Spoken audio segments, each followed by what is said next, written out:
DJ Bapi presentation.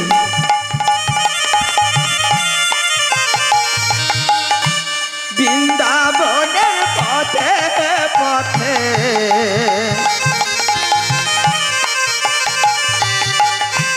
গাইব রাধা নামে, বৃন্দাবনের পথে পথে গাইব রাধা নাম।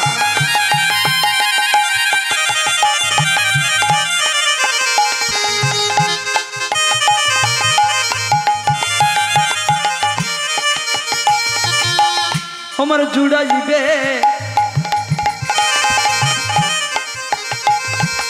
মনের জ্বালা,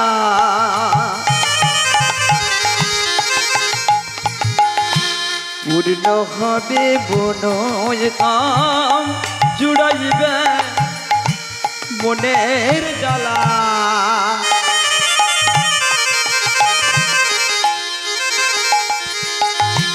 পূর্ণ হবে বনয় কাম, আমি বৃন্দাবনের পথে পথে গাইব রাধা নাম।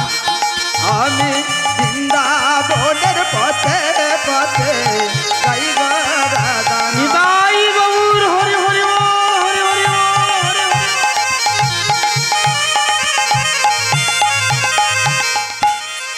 আমার দূরে যাবে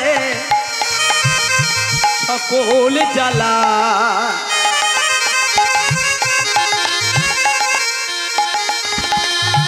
পূর্ণ হবে মনোজ কাম, আমার দূরে যাবে সকল জ্বালা, পূর্ণ হবে মনোজ কাম। আমি বৃন্দাবনের পথে পথে গাইব রাধা নাম। আমি বৃন্দাবনের পথে পথে গাইব রাধা নাম।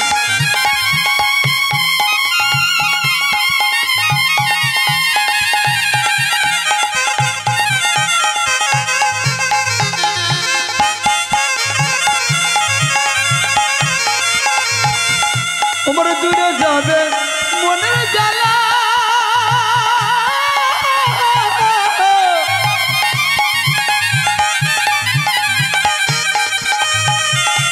আমার দূরে যাবে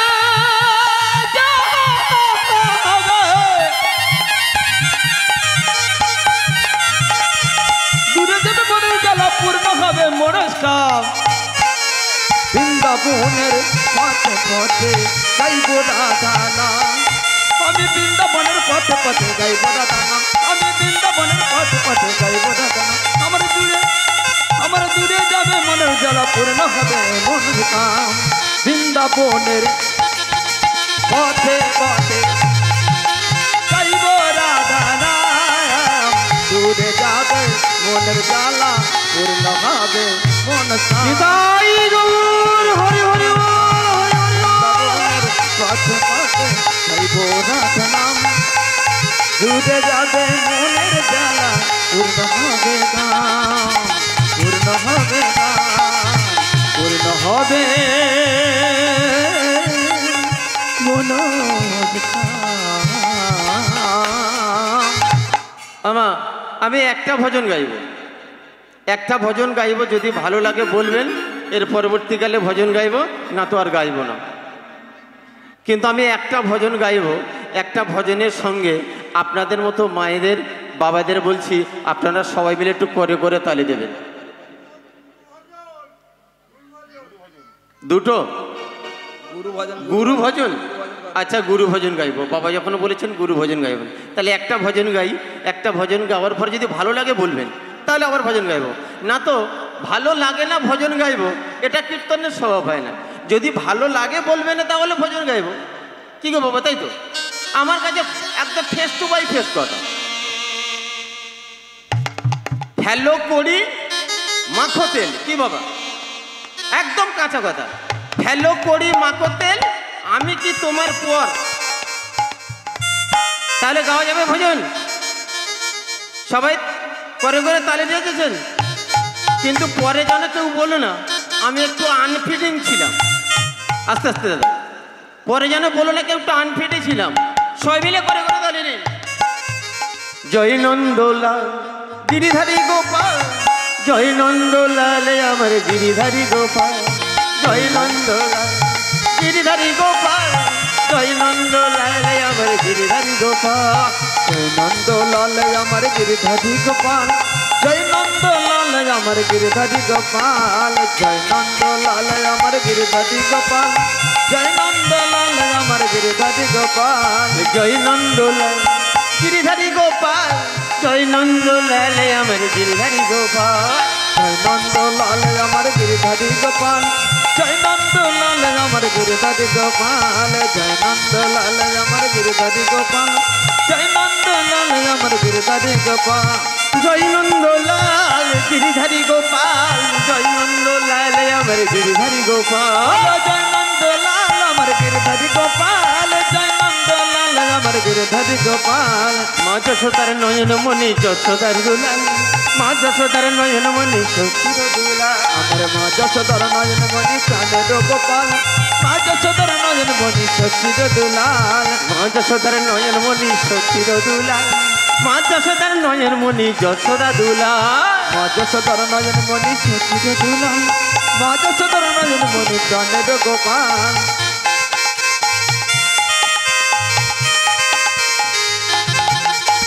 জয় নন্দলাল গিরিধারী গোপাল, বলো জয় নন্দলাল গিরিধারী গোপাল, জয় নন্দলাল আমার গিরিধারী গোপাল। ওইখানে ফাঁকি দিচ্ছে, ওইখানে ফাঁকি। আমা একটা কথা বলে যাই বাবা, যদি হাত থাকে তালি দেবেন, যদি না হাত থাকে তালি দিতে হবে না। যাদের হাত আছে তারা তালি দিলে আগত জন্মে কৃষ্ণচরণ পাবে। আর যারা হরি নামে তালি দিচ্ছে না, হরি ভজন করছে না, আগের জন্মে তারা পশুজনিত লিপ্ত হতে হবে। প্রমাণে দেখিয়ে দেব শাস্ত্রে। তাহলে ভজন গাইবেন, তালি দেবেন। মা যশোদার নয়নমণি যশোদা দুলা, মা যশোদার নয়নমণি শশীর দুলা, নাচে রে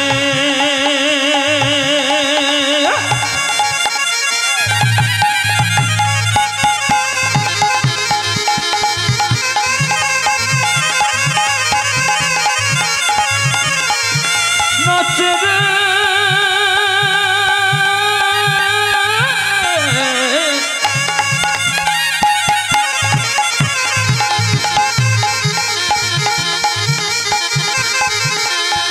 নাচে রে নিতাই গৌর হরি হরি হরি ও। নাচে রে মা যশোদার নয়নমণি শশীর দুলাল, মা যশোদার নয়নমণি প্রাণের গোপাল, মা যশোদার নয়নমণি শশীর দুলাল, মা যশোদার নয়নমণি প্রাণের গোপাল, নাচে রে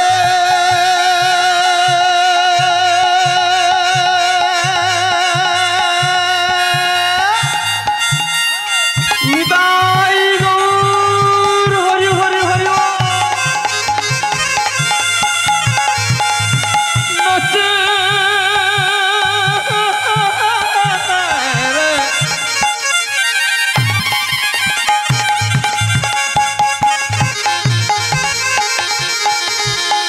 নাচে রে রে নাচে নাচে রে, বলো জয় নন্দলাল আমার যশোদা দুলাল, যশোদার নয়নমণি প্রাণের গোপাল, জয় নন্দলাল গিরিধারী গোপাল, জয় নন্দলাল গিরিধারী গোপাল, জয় নন্দলাল আমার গিরিধারী গোপাল, বলো জয় নন্দলাল গিরিধারী গোপাল, জয় নন্দলাল আমার গিরিধারী গোপাল, জয় নন্দলাল আমার গিরিধারী গোপাল, জয় নন্দলাল জয় নন্দলাল আমার নিতাই গৌর হরি হরি ও। জয় নন্দলাল আমার গিরিধারী গোপাল, জয় নন্দলাল আমার গিরিধারী গোপাল, গিরিধারী গোপাল, গিরিধারী গোপাল। কার্তিক মাসের ব্রত মাসটা কি আর একটু শুনে নিন। কার্তিক মাসের ব্রত মাসের যারা দীপদান করবেন, 1 মাস পূর্ণ গিয়ে হোক আর যেখানে হোক, যদি 1 মাস ব্রত ঠিক ভাবে পালন করতে পারেন, তাহলে বৃন্দাবনে দর্শন করলে, বৃন্দাবন ভ্রমণ করলে যে ফল পাবেন, কার্তিক মাসের ব্রত পালন করলে সেই ফল পাবেন। তাহলে বলুন তো ভক্তমণ্ডলী, ভক্তিমতী মা, আপনারা কার্তিক মাস ব্রত মাস পালন করবেন কিনা? বিষয়টা হলো আপনাদের। কিন্তু ভগবান বলছেন যে ভক্তের ভালোটাই হলো আমার মনস্কামনা। বুঝতে পারছেন তো? না বুঝতে পারলেন বলবেন, আমি আবার রিপিট করে বলে যাব। কারণ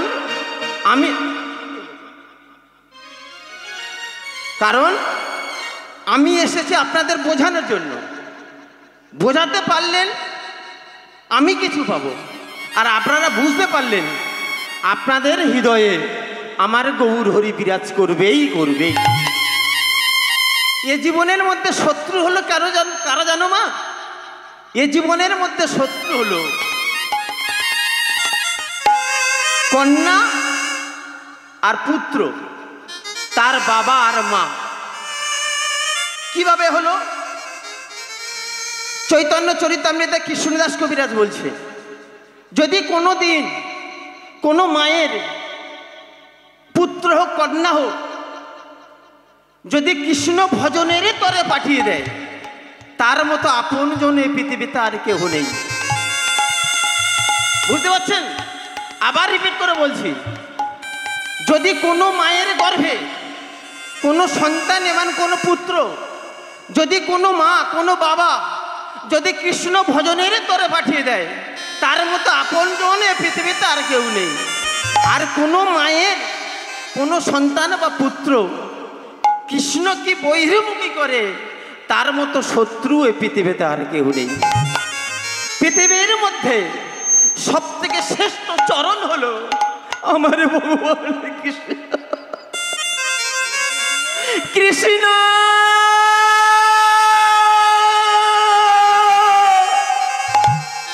হরে কৃষ্ণ রে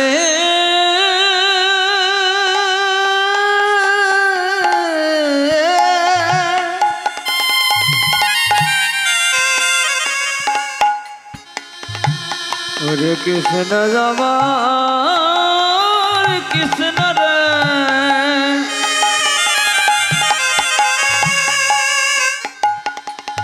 হরে কৃষ্ণ রে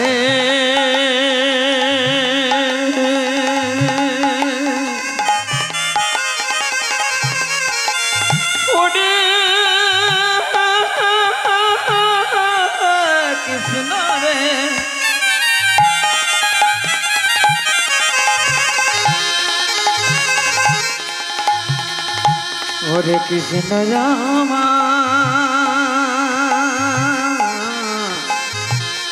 কৃষ্ণ রে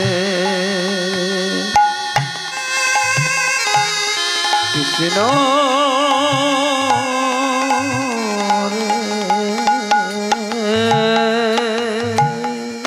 ছোট্ট করে একটা পাপ পুণ্যের প্রমাণ দিয়ে যাই। পাপ পুণ্য কেমন করে হয় আপনারা ভাগবতে শুনেছেন। চোখের সামনে ছবিতে দর্শন পাওয়া যায় গঙ্গাপুত্র ভীষ্মের কথা। ভীষ্মদেব 100 তীরের ফালের উপরে শয়ন করে আছে, তাকে বলা হয় সরসজ্জা। কিভাবে তাই তো? তাকে বলা হয় সরসজ্জা। কিন্তু ভেবে দেখুন তো, সরসজ্জার উপরে ভীষ্মদেবে শয়ন করে আছে, তার মৃত্যু হচ্ছে না। ভীষ্মদেবে যদি মনে মনে করে আমার এক্ষুনি মৃত্যু হবে, মরণ হবে, সঙ্গে সঙ্গে তার মৃত্যু হবে, কিন্তু সেই ভীষ্মদেবের মৃত্যু হচ্ছে না। কারণ ভীষ্মদেবে এমন বর পেয়েছিল ইচ্ছায় তার মৃত্যু হবে। সেই ভীষ্মদেবের মৃত্যু হলো না, তবুও 100 তীরের ফলার উপরে ভীষ্মদেব অচৈতন্য অবস্থায় পড়ে আছে 100 তীরের ফলার উপরে। কেন? কোন পাপের ফল? ভক্তমণ্ডলী, ভক্তিমতী মা, কোন বৈষ্ণব যদি মরে যায়, কোন বৈষ্ণব যদি পাপ করে, কোন বৈষ্ণবের যদি গাড়ি অ্যাক্সিডেন্ট হয়, চৈতন্য চরিতামৃতে কৃষ্ণদাস কবিরাজ বলছেন এ হলো তার পাপের ফল। কিন্তু গ্রামবাসীবৃন্দ অন্য অন্য ভক্তগণ বলবে ও তো বৈষ্ণব, ও বৈষ্ণব হয়েও তারও গাড়ির অ্যাক্সিডেন্ট হলো। কিন্তু না, ভক্তমল্লী ভক্তিমতী মা বিশ্বদেব 100 বছর তার জ্ঞান ছিল। 100 বছর পূর্বে যে পাপ করেছিল সেই পাপের কথা বিশ্বদেবের মনে ছিল না। বিশ্বদেব 100 জনম তার মনে ছিল, 100 জনম ভ্রমণ করেছিল। 100 জন্মের মধ্যে যত পাপ করেছিল, 100 জন্মের মধ্যে যত পূর্ণ করেছিল, বিশ্বদেব তার মনে ছিল। যখন বিশ্বদেব তীরের ফলার উপরে সরসজ্জায় আছে,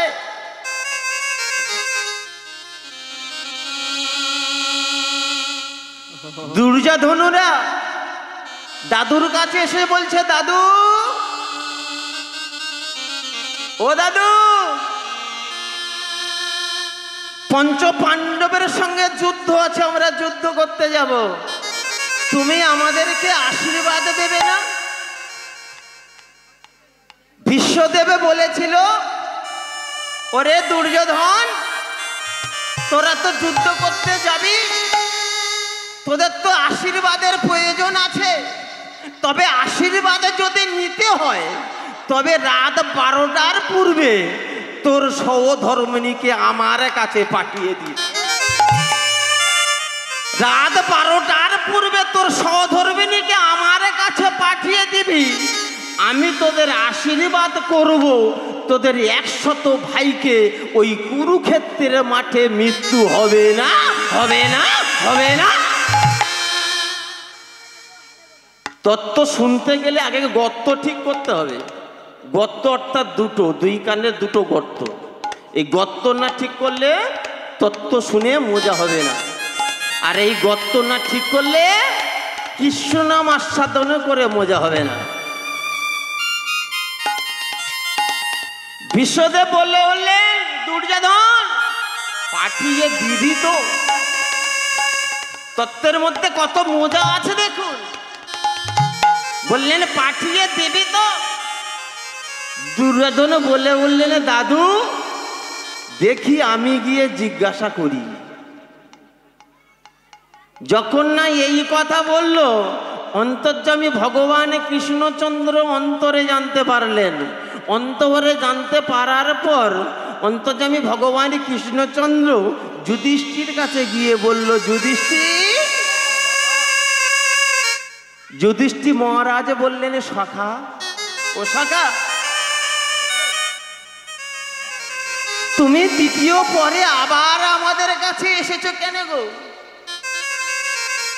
তখন ভগবান কৃষ্ণচন্দ্র যুধিষ্ঠিরকে বলছে, যুধিষ্ঠিরে, আমি তো সদাই সর্বদা আমার পরম ভক্তের কাছে আমি যাই। যেখানে আমার পরম ভক্ত সেইখানে আমি না গিয়ে কি থাকতে পারি?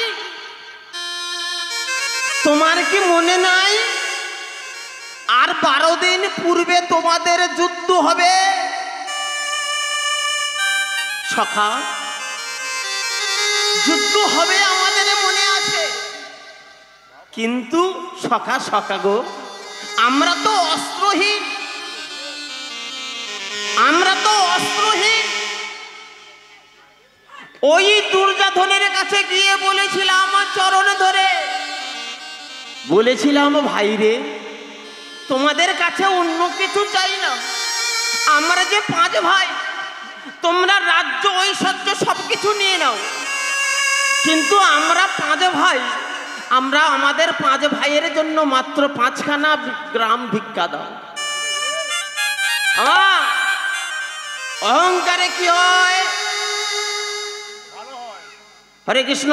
একজন বলবেন অহংকারে কি হয়? ও মায়েরা, ঘুমাচ্ছেন নাকি? আচ্ছা বলুন তো, অহংকারে কি হয়? অহংকারে অধঃপতন। খুব সুন্দর কথা। অহংকারে হয় অধঃপতন। এই অহংকার কার এসেছিল? দুর্যোধনের এসেছিল। যখন পঞ্চ পাণ্ডবে গিয়ে দুর্যোধনকে বলল, সখা তুমি আমাদের তো ভাই, আমরা 5 ভাই, 5 ভাইয়ের জন্য 5খানা গ্রাম ভিক্ষা দাও, আর কিছু চাই না, তোমরা সব কিছু নিয়ে যাও, আমরা 5 ভাই এই 5টা গ্রামে বসবাস করতে চাই। দিল না। সাক্ষী কে ছিল? সাক্ষী কে ছিল গো মা? সাক্ষী ছিল অন্তর্যামী ভগবান কৃষ্ণচন্দ্র। যুধিষ্ঠির মহারাজ গিয়ে ভগবান কৃষ্ণকে বললেন, কৃষ্ণ রে, তুমি হলেন আমাদের সখা, আমরা দুর্যোধনের কাছে গিয়ে 5খানা গ্রাম ভিক্ষা চাইলাম, ওই 5খানা গ্রাম আমাদের ভিক্ষা দিল না, তুমি গিয়ে ওদের একটু কাকতে মিনতি করে মাত্র 5খানা গ্রাম আমাদের ভিক্ষা দিতে বলো। তাই ভগবান কৃষ্ণচন্দ্র ভক্তের মনোবাসনা পূর্ণ করার জন্য ভগবান কৃষ্ণচন্দ্র দুর্যোধনের কাছে গেলেন। দুর্যোধনের কাছে গিয়ে বললেন, দুর্যোধন, ওরা তো তোমার ভাই 5 জন, তোমার 100 ভাই থাকতেও ওরা তোমার ভাই, পাণ্ডবের পুত্র, ওদেরকে তুমি 5খানা গ্রাম ভিক্ষা দাও।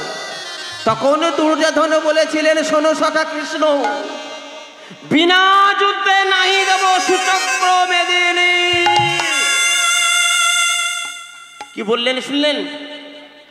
বললে বিনা যুদ্ধে নাহি দেব সুচক্র মেদিনী, অর্থাৎ সূচের আগায় যতটুকু মাটি ওঠে ততটুকু মাটিও ওই 5 পাণ্ডবকে ভিক্ষা দেব না, দেব না, দেব না। ভগবান কৃষ্ণচন্দ্র বলে বললেন, দুর্যোধন, তোমাদের অহংকারে হবে তোমাদের পতন। সেই সুযোগ খুললেন ভগবান কৃষ্ণচন্দ্র। যখন দুর্যোধন গিয়ে তার স্ত্রীগণেরকে বললেন, ওগো, রাত 12টার পূর্বে দাদু তোমাদেরকে ঘরে যেতে বলেছে। তখন দুর্যোধনের স্ত্রীগণ বললেন, তোমার কি মাথা খারাপ হয়ে গেছে? রাত 12টার পূর্বে তোমার দাদুর ঘরে আমরা যাব? তোমার দাদু হলো একজন বীর পুরুষ, আর বীর পুরুষের ঘরে রাত 12টার পূর্বে আমরা যাব? আমাদের দ্বারা সম্ভব নয়, তুমি ফিরে যাও। ভগবান কৃষ্ণচন্দ্র সেই কথা নিয়ে যুধিষ্ঠির মহারাজের কাছে গেলেন। বললেন, সখা, তোমাদের কাছে একটা জিনিস চাইতে এসেছি। যুধিষ্ঠির মহারাজ বললেন, সখা, তুমি আমাদের কাছে জিনিস চাইছো? আমাদের যে জিনিস, আমাদের যে অলংকার আছে, এ অলংকার তো আমার নয়।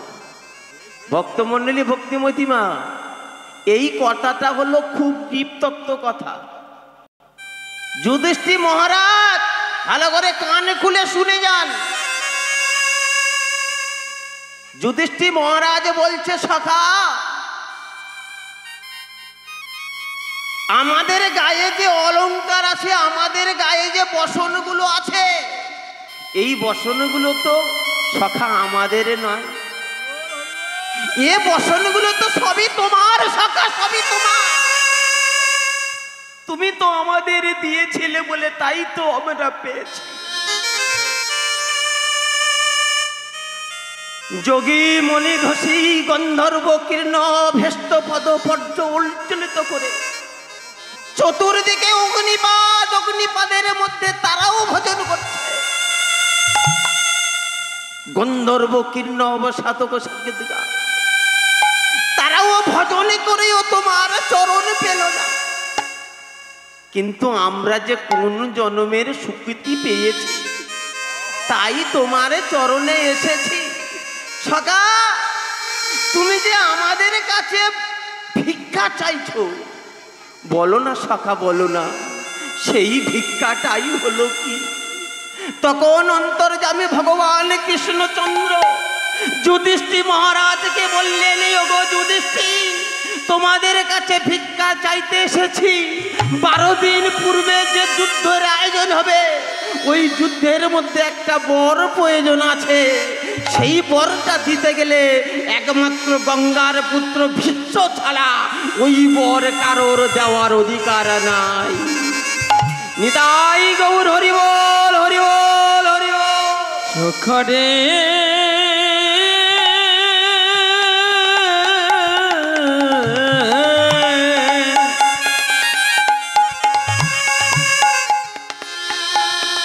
ওরে ওরে সখা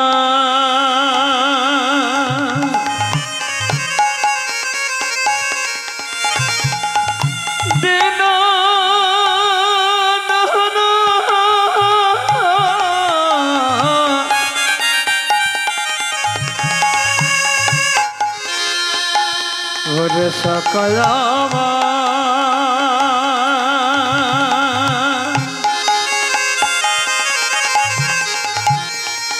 দে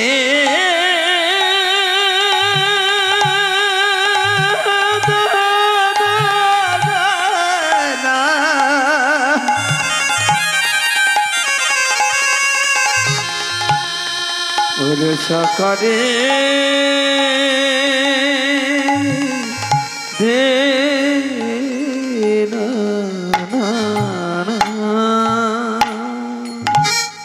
ভক্তমণ্ডলী, ভক্তিমতী মা, যুধিষ্ঠির মহারাজ বললেন, সখা সেই যুদ্ধের মূল অস্ত্র হলো কি?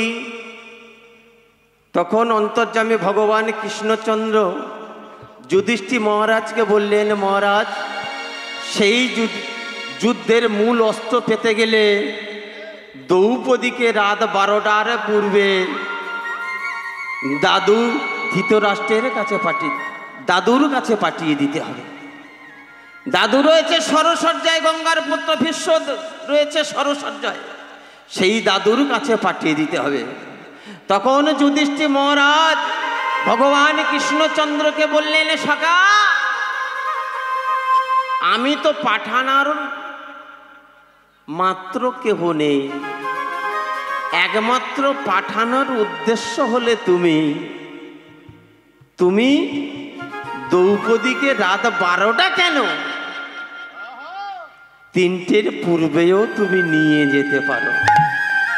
আমার বিশ্বাসেতে মিলায়ে বস্তু তরেকে পৌদূর। কি গো মাতাই না? বিশ্বাস করলে কি হয়? বিশ্বাস করলে বস্তু মিলবে, আর তর্ক করলে বহুদূর যাওয়া যাবে। তাই বলছে বিশ্বাসেতে মিলাই বস্তু তর্কে বহুদূর। যখন রাত 12টা বাজলো, কৃষ্ণ সখা ডাক দিল, সখরে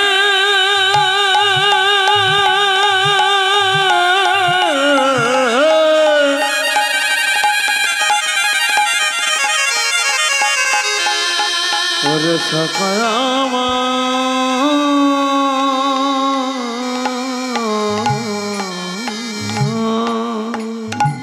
আমা ভক্তমণ্ডলী, ভক্তিমতী মা, তোমরা কেউ ভেবো না আমার জীবনে হোক আর আপনাদের জীবনে হোক ভগবান কৃষ্ণচন্দ্র ডাক দেবে না।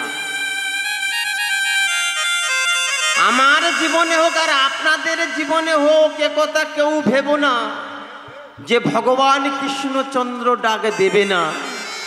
একদিন নয় একদিন আমার ভগবান কৃষ্ণচন্দ্র সবার জীবনে ডাক দেবে। নিতাই গৌর হরি বল, হরি বল, হরি বল। আমার ডাক দেবে তো, ডাক দেবে।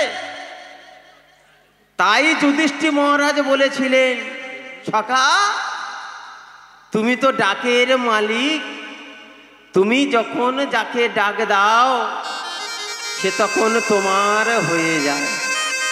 কি বলছেন দেখুন, যুধিষ্ঠির মহারাজ কৃষ্ণকে বলছে, সখা তুমি যখন যার ডাক দাও সে তখন তোমার হয়ে যায়। এদিকে যখন রাত 12টা বাজলো, কৃষ্ণ সখা ডাক দিল, যখন রাত 12টা বাজল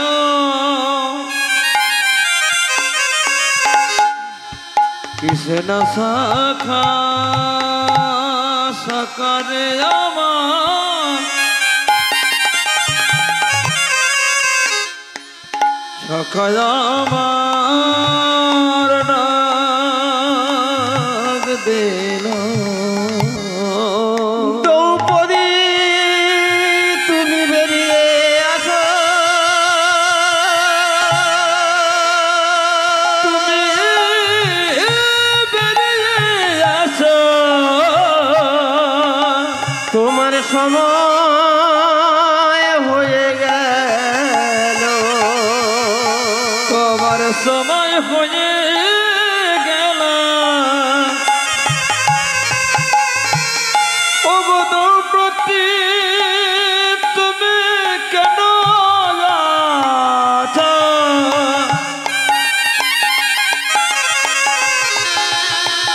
তুমি বাড়ি আসো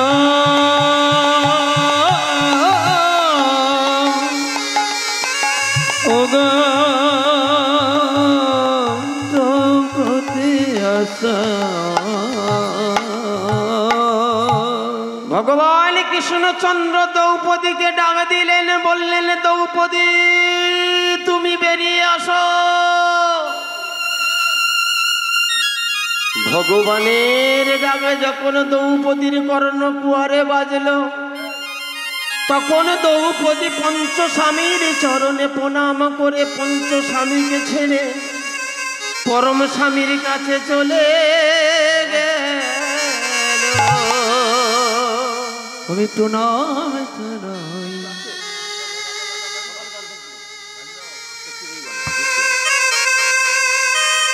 যখন পঞ্চ স্বামীকে ছেড়ে দ্রৌপদী যখন পরম স্বামীর কাছে চলে গেল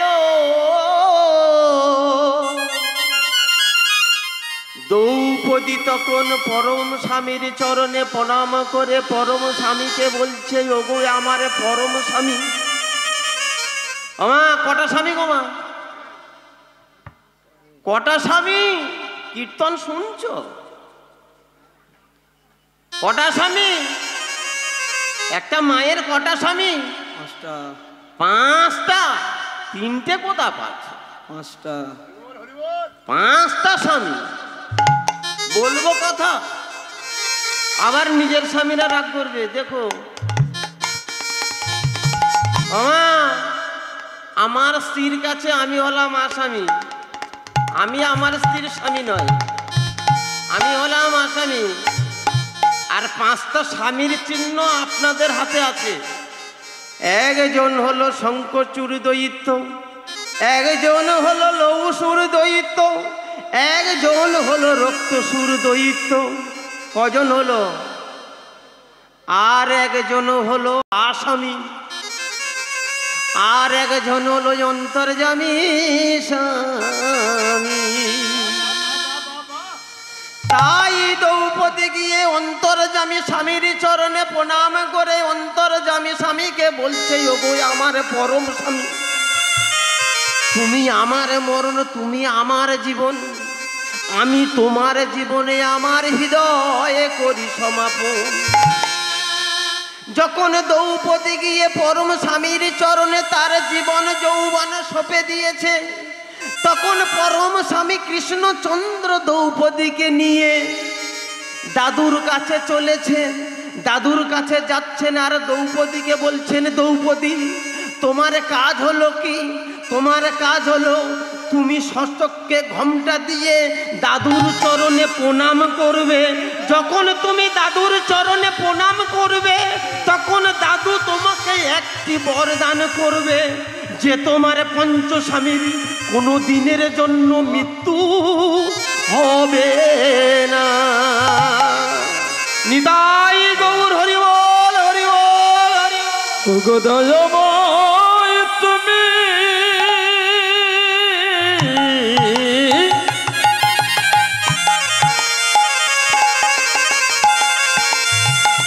বলে দাও, বলে দাও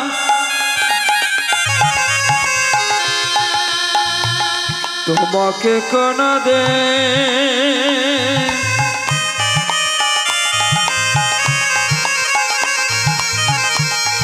কোনা দি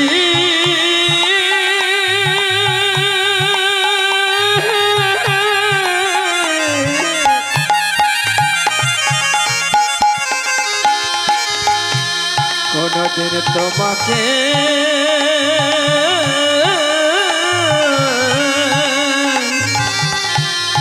মৃত্যু হবে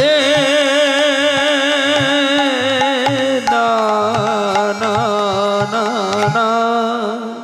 ভগবান কৃষ্ণচন্দ্র দ্রৌপদীকে বললেন, দ্রৌপদী তুমি গিয়ে দাদুর চরণে প্রণাম করবে।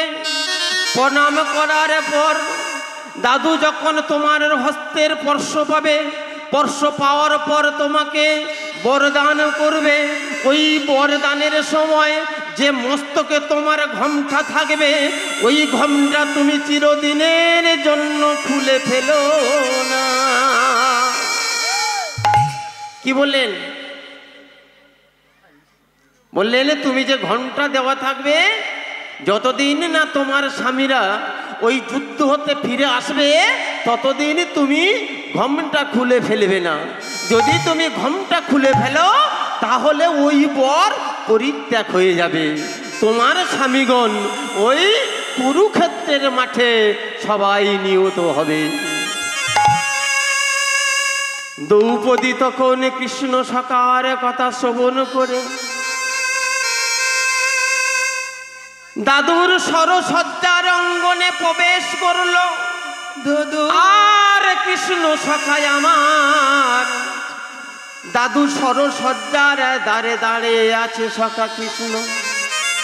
দ্রৌপদী গিয়ে দাদুর চরণে প্রণাম যখন করলো, দ্রৌপদীর হস্ত কমল যখন দাদুর চরণে আস্বাদন করলো, তখন গঙ্গা পুত্র ভীষ্ম নয়ন দুটি বন্ধ করেছিল, ওই নয়নে কোনো দিকে তাকালো না। তখন দুটো বাবু উত্তোলন করে বলে উঠলেন, ওরে যে আমার চরণে এসে প্রণাম করছিস, আমি তোকে এই বর দান করি, তোর স্বামী বইমু হবে না। দ্রৌপদী তখন বর পেয়ে মনের মধ্যে গর্বিত হয়ে, মনের মধ্যে আনন্দিত হয়ে এইবারে দাদুকে বললেন, দাদু দাদু গো আমি কে জানো? তখন গঙ্গা পুত্র ভীষ্ম বললেন, ওরে তুই রাত 12টার পূর্বে কে এসেছিস? তখন দ্রৌপদী বলল, দাদু আমি তোমার চরণে দ্রৌপদী এসেছি, যদি আমার ভুল হয়ে থাকে তোমার চরণে আমার ক্ষমা করে দাও। ওগো দাদু গো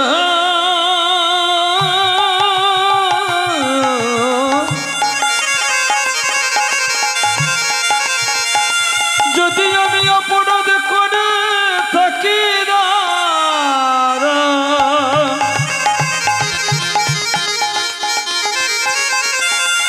তুমি আমাকে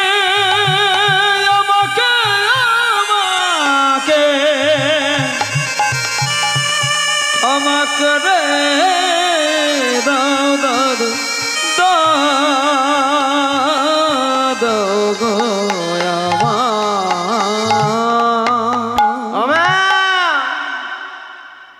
তখন ভীষ্মদেব দ্রৌপদীকে বললেন, দ্রৌপদী এই যে রাত 12টার পূর্বে আমি যে বর দান করবো একথা তো কেউ জানে না।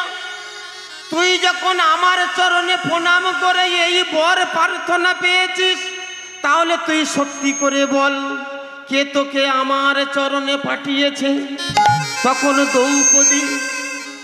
তখন দ্রৌপদী করজোরে দাদুর চরণে বলছে, দাদু গো কৃষ্ণ সখায় আমার তোমার চরণে পাঠিয়েছে। আমি প্রণাম জানাই চরণে, প্রণাম জানাই চরণে। নিতাই গৌর হরি বল, হরি বল, হরি বল।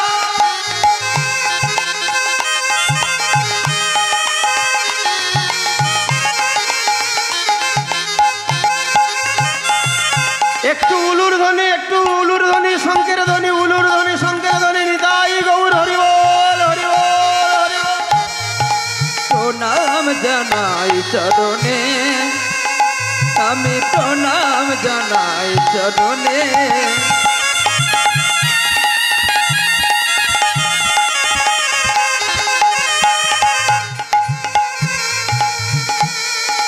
এসেছি দারে নিতে তোমার প্রণাম নিয়ে যাবো বারে বার। এসেছি দারে এনেছি প্রণাম নিয়ে যাবো প্রণাম নিয়ে যাবো বার। আমি প্রণাম জানাই চরণে, আমি প্রণাম জানাই চরণে।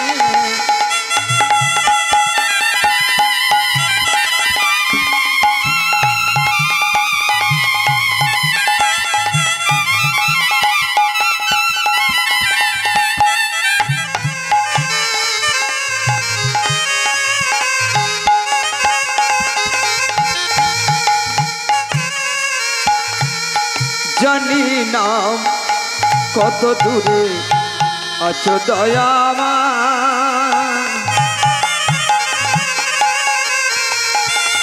দুঃখ যদি দেবে তুমি দেবে বেদনা।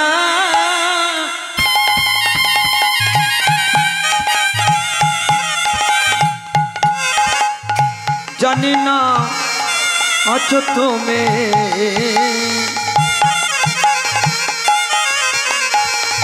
আছো বেদনা।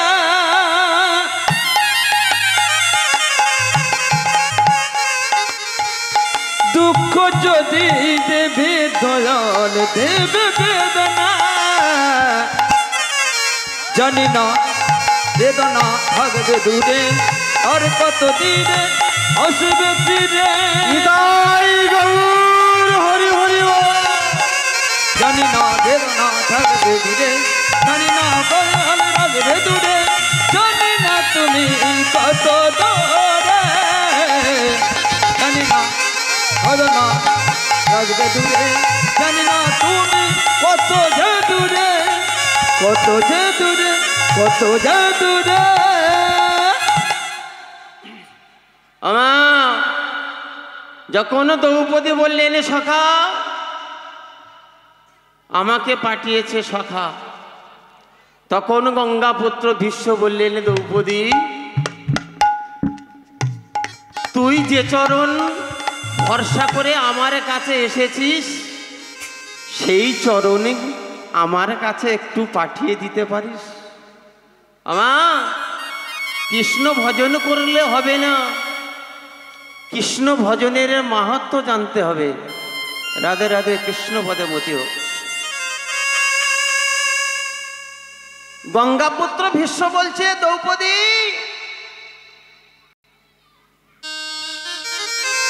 আমার চেয়ে হলো তুই অন্য, তুই কৃষ্ণ চরণে পেলি, আমি তো কৃষ্ণ চরণে পেলাম না। তা ওরে দ্রৌপদী তোর ওই কৃষ্ণচরণ আমার কাছে একটু পাঠিয়ে দিবি?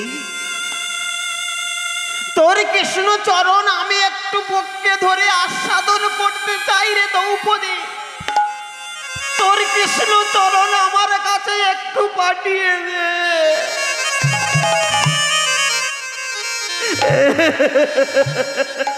ওরে কৃষ্ণ রে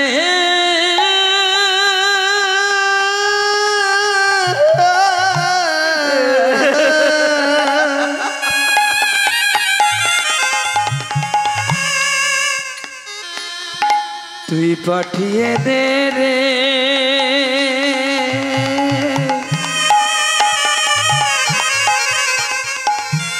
ওই কৃষ্ণ চরণ ধরে যাবে যাবে কাঁদে কাঁদে কৃষ্ণ রে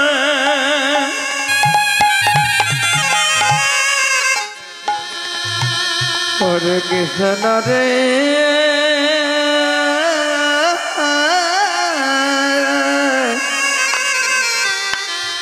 দে দে পাঠায় রে হরে কৃষ্ণ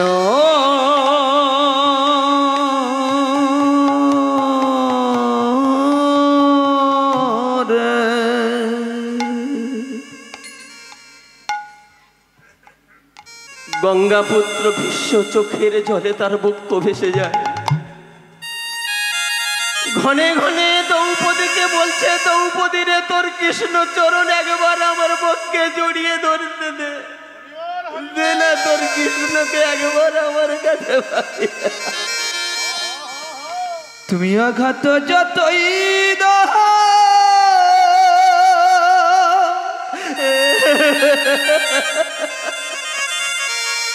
শক্তি দিয়া সজীবা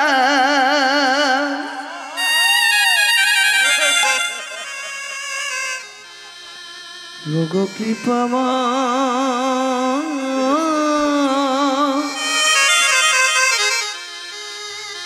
ও গো দয়া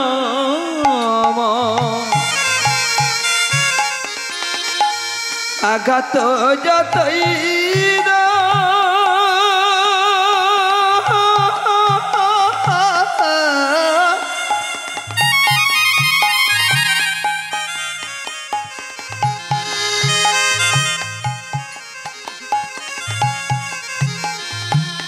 শক্তি দিও সইবা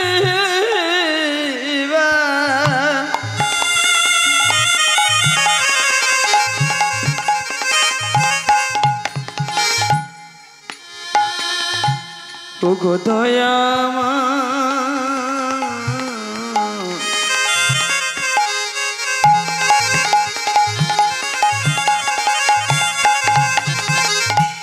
ও গো কৃপা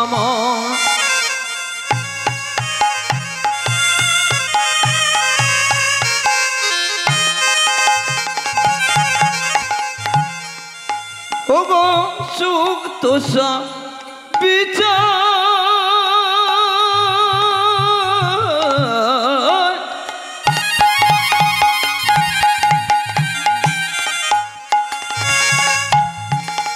দুঃখকে বানিতে বলো দয়াময় তুমি, বলো কৃপাময়।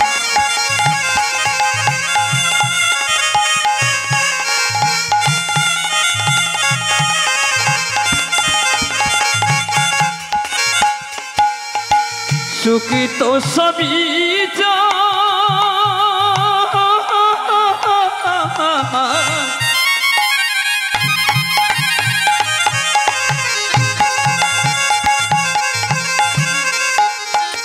দুঃখকে বানেবে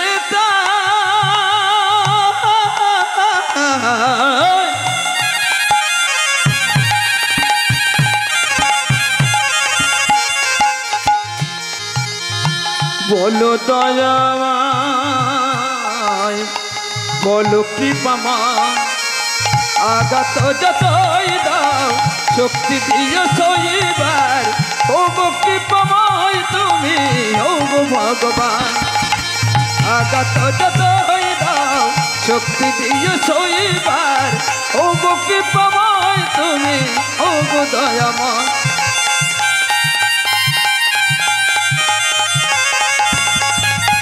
নারায়ণ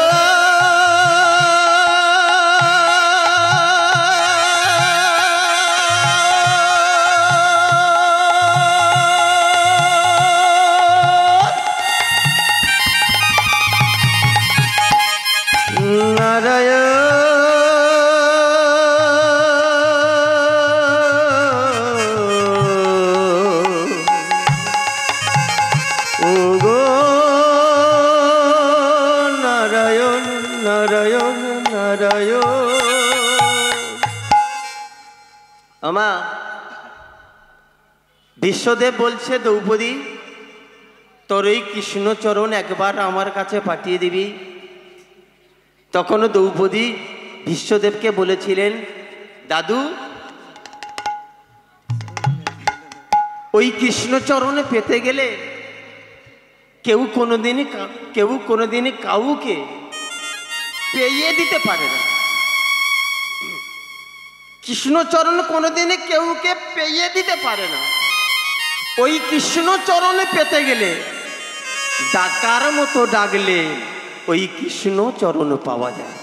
আমার দ্রৌপদী বলছে, দাদু ওই কৃষ্ণচরণে পেতে গেলে তোমাকে ডাকার মতো ডাকতে হবে, তাহলে তুমি কৃষ্ণচরণ পাবে। তুমি সরসজ্জায় আছো, তুমি একবার নয়ন জলে বান বরিশন হয়ে তুমি আমার সখাকে একবার ডাকো, দেখবে আমার সখা এসে তোমার কাছে ডাকতেছে। তখন বিশ্বদেব চোখের জলে ভাসতে ভাসতে হুঙ্কার দিয়ে বলে উঠল, ওরে কৃষ্ণ কৃষ্ণ রে, আমি যে 100 বানের উপরে অর্থাৎ সরসজ্জার উপরে শয়ন করে আছি, তুই একবারে আমার দেখা দিয়ে যা। ওরে কৃষ্ণ রে,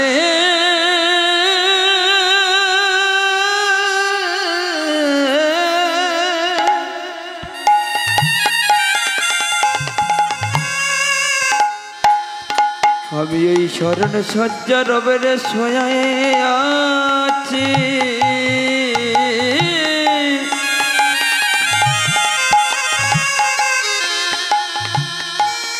তুই গেবা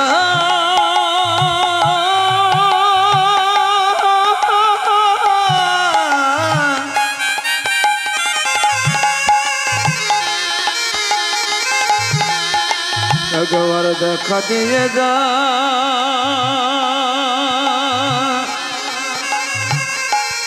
ওরে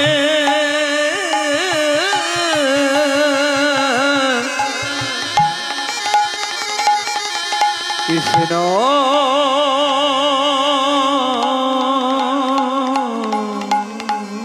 আরে। ভক্তমণ্ডলী, ভক্তিমতী মা, গঙ্গাপুত্র ভীষ্ম যখন চোখের জলে ভাসতে ভাসতে কৃষ্ণকে স্মরণ করল, তখন ভগবান কৃষ্ণচন্দ্র গিয়ে গঙ্গাপুত্র ভীষ্মের চরণে গিয়ে প্রণাম করল।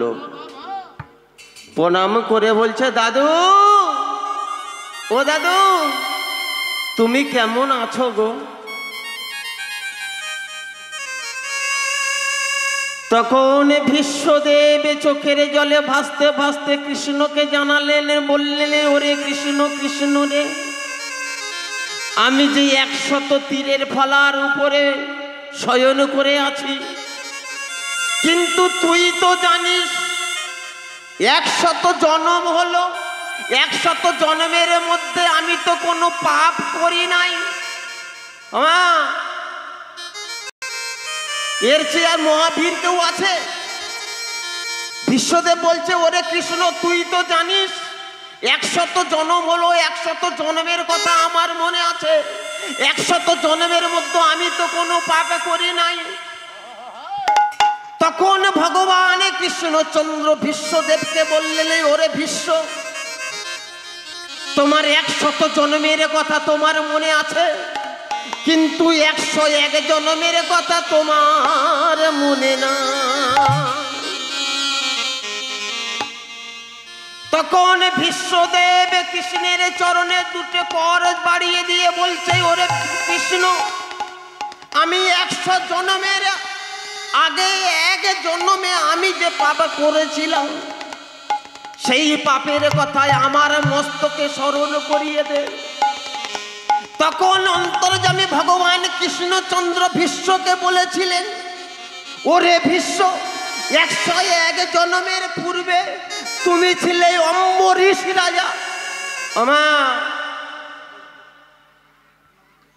তত্ত্বটা কোথায় যাচ্ছেন দেখছেন? কত মধুর কথা দেখছেন।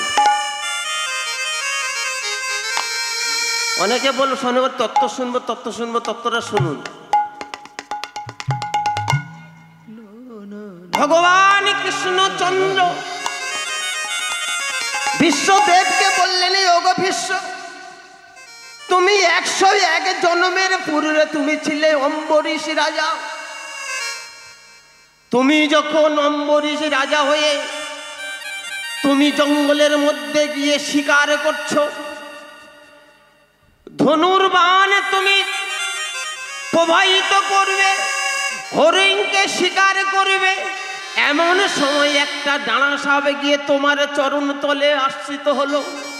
যখন ডানা সাপ গিয়ে তোমার চরণ তলে আশ্রিত হলো, ওদিকে শিকার চরণের তলায় সর্প।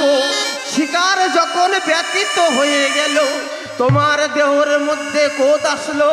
ওই কোদেতে জর্জরিত হয়ে, ওই কোদে কদম্বিত হয়ে ওই সর্পকে ধনুর বাড়িতে করে তুমি ছুঁড়ে ফেলে দিলে। যখন তুমি ওই সর্পকে ছুঁড়ে ফেলে দিলে, ওই সর্প গিয়ে ফণি মনসার কাঁটার উপরে প্রবাহিত হলো। আমা, ফণি মনসা কাঁটাটা জানেন? খেজুর কাঁটা না, বাউলা কাঁটা নয়। ফণি মনসা কাঁটা দেখেছেন? যার গায়ে হাত দেওয়ার জায়গা থাকে না, অনেকে বেড়াইতে লাগায়। ওই কাঁটা যার পায়ে ফুটবে পচা শুরু করবে, গুঁপো তো হবে, পচা শুরু করবে, তার বলা হয় ফণি মনসা কাঁটা। ধরা যায় না, এত তার গায়ে কাঁটা। তখন ভগবান কৃষ্ণচন্দ্র বিশ্বদেবকে বলছে, বিশ্ব, ওই ফণি মনসার কাঁটার উপরে তুমি সর্পকে ছুঁড়ে ফেলে দিয়েছিলে। ওই সর্প ছিল পরম বৈষ্ণব। ওই সর্প কোনোদিন কাউকে ছোবল মারে না, ওই সর্প কোনোদিন কাউকে কামড়ে দেয় না। সর্পতে দেখেছেন? ডাঙা সাপ কোনোদিন কারো কামড়াতে দেখেছ? ডাঙা সাপ কোনোদিন কারোর ক্ষতি করেছে? অম্বরীশ রাজা ওই ডানা সাপকে নিয়ে কাঁটার মধ্যে ছুঁড়ে ফেলে দিলেন। আর সেই সর্প ছিল পরম বৈষ্ণব। ওই বৈষ্ণব চোখের জলে ভাসতে ভাসতে আমার চরণে পতিত হয়ে বলল, হে কৃষ্ণ করুণা সিন্ধু, দীনবন্ধু জগৎ পথে, গোপেশ গোপিকাকান্ত রাধাকান্ত নমস্তে। গোপীশ গোপিকা কান্তা রাধা কান্তা নমস্তে নমঃ। আবার ওই সব কেঁদে কেঁদে বলল, হে গিরিধারী, আমি যদি একদিনের জন্য যদি কৃষ্ণ ভজন কৃষ্ণ সাধন করে থাকি, আমি বিনা দোষে আমি কাঁটার আঘাতে জর্জরিত হয়ে গেলাম, আমি যদি তোমার চরণের আশ্রিত হয়ে থাকি, যে ব্যক্তি আমাকে নিয়ে এই কাঁটার উপরে আস্বাদন করলো, তার যেন জনম এভাবে যায়। ভগবান চিত্রগুপ্তকে বললেন, চিত্রগুপ্ত, তুমি গঙ্গাপুত্রের ভীষ্মের এই পাপ লেখন করো। যখন গঙ্গাপুত্র ভীষ্ম এই পাপে প্রায়শ্চিত্ত হলো, তখন অন্তর্যামী ভগবান ভীষ্মকে অর্জুনের দ্বারা 100 বাণে ছিদ্র হয়ে গেল। আমার বৈষ্ণব কথা বলিতে বলছেন, পাপ করলে পাপের সাজা,